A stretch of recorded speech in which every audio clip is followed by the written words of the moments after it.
The 2025 NHL trade deadline was one of the busier few days of recent San Jose years, and it has dramatically changed the face of the Sharks here in the present and also opened up the door to a lot of prime draft picks in the future. San Jose now holds 2 first and 2 second-round selections in each of the next 2 entry drafts.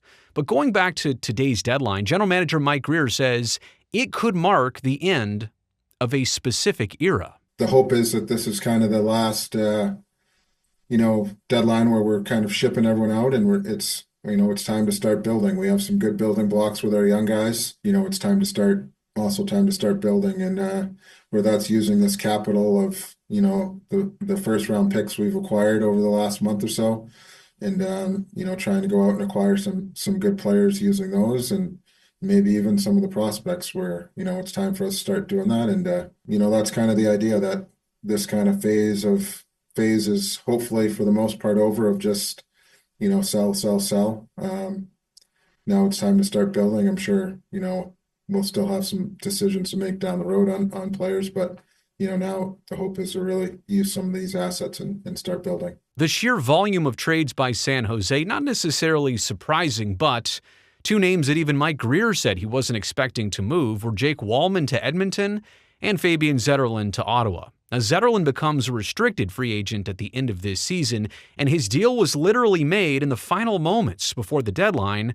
The acquisition of forward Zach Ostapchuk obviously had to be part of San Jose's return. It probably took so long because of, what we think about Fabian and what they felt about Zach. So, sometimes when that comes, when you have kind of those 2 things, it's not easy for either side to part with the player. So, it took a little bit of time, but, we worked it out. And so as far as Zets goes, yeah, I didn't come into this deadline thinking about trading him or Wally, to be honest with you. These are kind of things that happened and come up, and for us it was, I don't know if the timing right, but what the timing was, but it's just something we felt like we needed to do, and a fit for our roster and roster construction moving forward. To add a 21-year-old centerman who can fit in behind Mac and Will. In this league, you can see it. In the long term, that's 3 pretty good centers, 21 and under. And we got Winnie here to kind of help insulate those guys. But you got to be strong down the middle, and this kid gives us something a little bit different. Size, pace, hardness, physicality. You don't find many of those types of players. They're hard to find, and everyone's looking for them. So, it just worked out on both sides, and Ottawa's obviously a little bit ahead of us. So that just kind of fits in what they're trying to do now to, win now and make the playoffs and things like that. We're obviously a little bit behind them in that regard. And, we just like the way that Zach kind of fits with what we're building here and where he'll slot in the future. One more note on the Zetterlund deal. Grier explained why that reported contract extension discussion with Fabian and his camp, it did not factor into the ultimate trade decision. The contract wasn't really a part of this decision. I think earlier in the year we kind of approached them with the ballpark of what we were thinking, and then I think they decided they didn't want the distractions of dealing with contract in season, so played it out a little bit, and then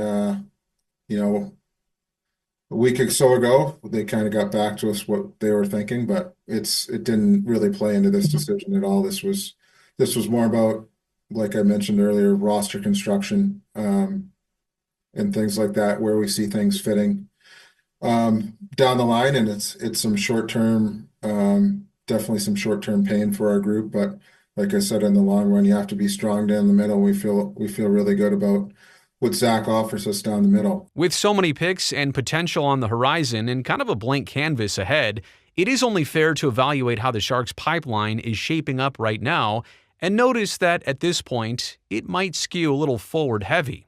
Grier was asked about having some balance with the future of the blue line as well, and he agreed that is a priority. Yeah, I would say so. I think we have some work to do on the back end. I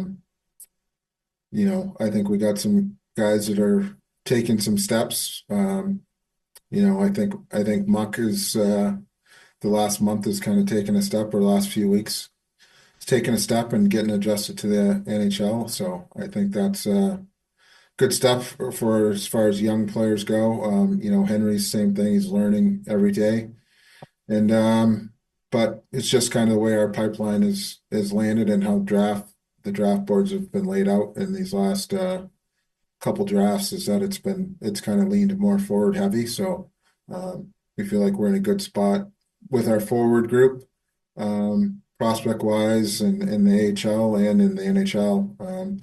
But yeah, I would agree that our back end does need some work. Going back to the busyness of this deadline, it's meant that almost half of the San Jose opening night lineup is no longer on the team. And especially when you consider favorites like Luke Cunnin and Cody Ceci, Mikhail Granlund and Wallman and Zetterlund, all now departed. None of this was exactly a surprise considering the Sharks' position, but it also doesn't make the human side any easier. We're trying to rebuild this thing and grow it. And when you're doing that, there's kind of a price of some guys, some veterans or players going out the door as you continue to reshape things and try and get the roster in the focus of your vision of how you see it. The deadline, every player handles it differently. There's always some anxiety when you're in this situation. When you're on the other end of it, like Colorado, you're excited, right? Players are coming in and they're adding to your group and there's some excitement. But in our spot, there was definitely some anxiety from the group. I think they handled it well. But at the end of the day, these are people and human beings who have families and friends, and so being traded or not getting traded or wondering if you're getting traded it's not an easy thing for the human side. So hopefully now that all this is behind, they can take a day or two to digest it and get back on the rink and play hockey, where that's usually where guys can be at ease a little bit. I'll probably grab some guys individually tomorrow and check in with them and have a quick talk with them and see how they're feeling. Like I said, they're human beings. I'm sure it's not easy. It's not easy for them. And when you see teammates leave, it's not an easy thing, and especially when they're good people. So I'll probably check in with a few guys tomorrow and see how they're doing. But it's been a resilient group all year who's kind of worked and put their head down even when things haven't gone their way. So I think they'll be able to do the same here. Much as trading season is now complete and the focus and the judgment will be on the Sharks in their last 3 days, it's also important to remember that San Jose began this process 3 months ago, sending Mackenzie Blackwood to the Avs, then on the first day of February, dealing Granlund and Ceci to Dallas. Those two deals alone netted San Jose a first, second, fourth, and fifth round pick across the next 2 summers. Things always feel a little overwhelming when you're on the selling side of the trade deadline, but the one thing nobody can deny about how the Sharks approached and executed this deadline is that they had intention. That was very clear. And now it's time to cash in on some of that capital in upcoming seasons.